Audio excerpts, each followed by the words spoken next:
Okay, I'm going to nail my colours to the mast on today's video, and the man behind me is the topic of the conversation.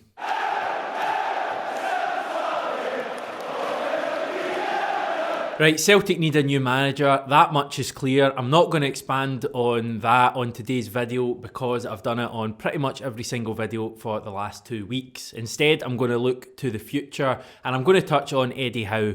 If you are asking me what manager, barring the completely unrealistic Jurgen Klopps and Pep Guardiolas of this world, what manager would I want to come in and manage Celtic next? Then Eddie Howe is my number one target. He's top of the list for me, and I've been wanting to do this video for a little bit of time, although I've kind of held back for whatever reason, probably out of a little bit of respect for the man currently in the job at Celtic. However, now I feel is the time. Some comments made earlier in the week have kind of progressed this decision, and they came from the former Celtic striker and current Bournemouth scout Mark Burchell, who obviously worked with Eddie Howe when he was at Bournemouth as a manager.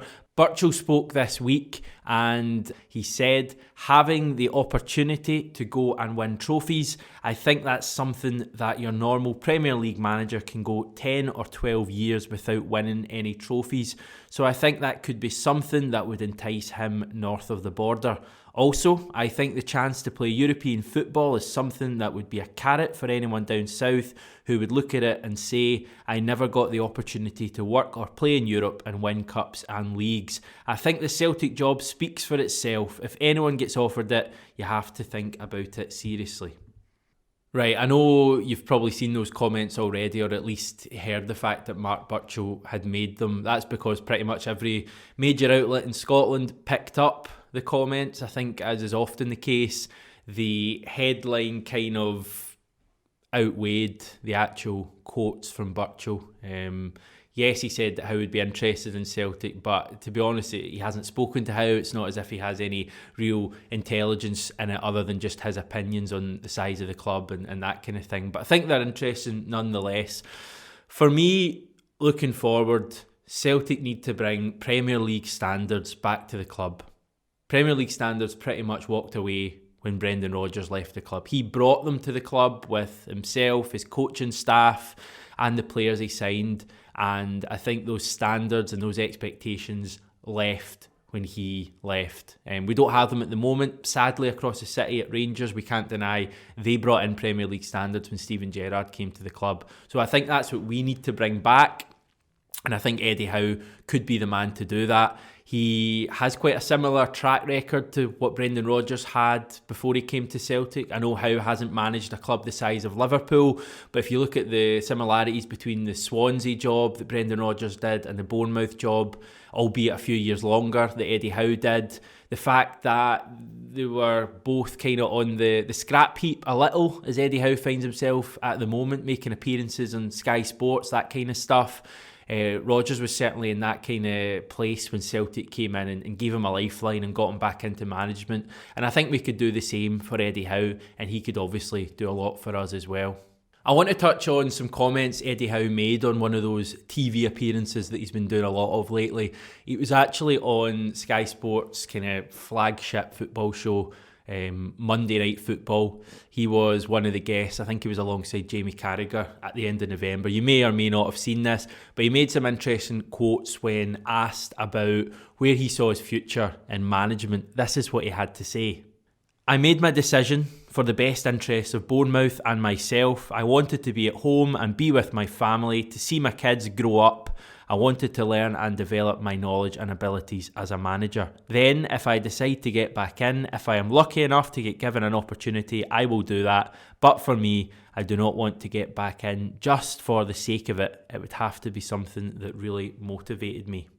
Eddie Howe isn't a manager who's just going to jump at the next opportunity to get back into a job at a Fulham or a Crystal Palace or someone of that ilk. He's a manager who wants his next job to be a project, and he wants to achieve something. He said as much in those quotes there.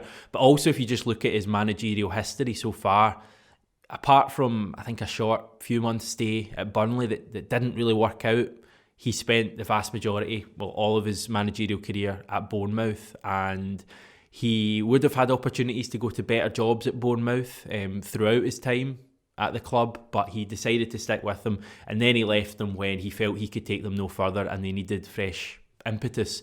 And they got that fresh impetus from his assistant manager, the assistant manager he always worked at Bournemouth and in his short stint at Burnley.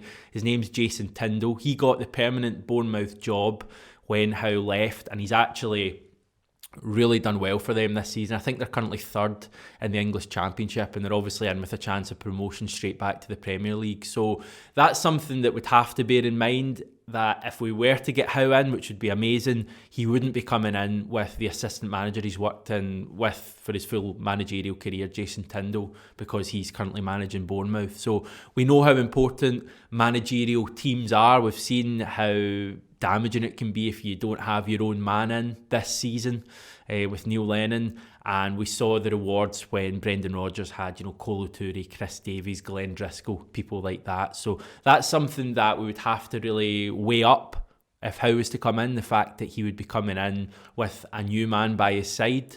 But, he's worked with other people in the past at Bournemouth, and maybe it would just be a case of promoting someone to be his number two. This is obviously massively hypothetical. I mean, Celtic are still sticking by Neil Lennon as we speak, so it's quite presumptuous of me to do a video about Eddie Howe, but I hope it's what you guys and girls are interested in hearing. Nobody knows what's going through Eddie Howe's head at the moment, whether he even wants to get back into management. He spoke about the fact he wants to see his kids growing up. Maybe that suggests he doesn't. But there has been rumours that he's been seen playing golf with Peter Law, that kind of stuff. Take that with a pinch of salt, I think. But, we're an attractive club. I don't care what anyone says. We are an attractive club. We are a club who has European ambitions, have done pretty well in Europe this century. We are by far the most dominant team in Scotland in the 21st century. I think we've won like 75% of the league titles. We're the biggest club in Scotland, with the biggest stadium in Scotland, the biggest fan base worldwide, Celtic. So it's a really attractive club to come into, despite all the stuff that's going on. I just really hope Celtic are willing to push the boat out again, like they did with Brendan Rodgers, because I think Eddie Howe could be a perfect fit. So let us know about your thoughts on Eddie Howe in the comments below. But before you do that, I'm just going to add a couple of other names into the mix. Now, I did do a lengthy video back in, seems like years ago, but it was probably only a matter of months ago, when I looked at 7 potential managers who could come in. I did include Eddie Howe as one of those 7, but 2 people that I didn't, I'm going to go into now. The first one, Sean Maloney. What would the thoughts about Sean Maloney coming in as the new Celtic manager be? Now, the negatives, the cons are that he's never been a manager before. The pros are that he is apparently highly rated by some of the best footballers in the world. At the Belgian national team, Roberto Martinez really rates him. He would probably relish the opportunity to be his own man and get his first job in management, especially at the club that he loves more than any.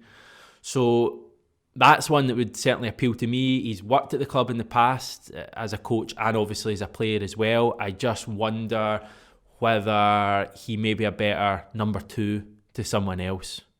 But that's one to ponder. And on the subject of number 2s, the other one I want to throw into the mix, and again, I might take a slagging for this. What about Chris Davies, the former number 2 to Brendan Rodgers when he was at Celtic? Now, Davies moved down to Leicester with Rodgers when Rodgers left the club in February of 2019. So would there be a bit of ill feeling towards Chris Davies, hypothetically, if he was to come up and be Celtic's manager? I kind of think no. I kind of think most of the anger's with Brendan Rodgers, and Davies was just going to go. There's no anger towards Kolo Touré, for example. So why would there be towards Chris Davies? Would he leave Leicester, number 2 at Leicester, to be his own man? Does he have aspirations to be his own man? Would he, similar to Maloney, be a good manager, or is he just destined to be a number 2 in his coaching career?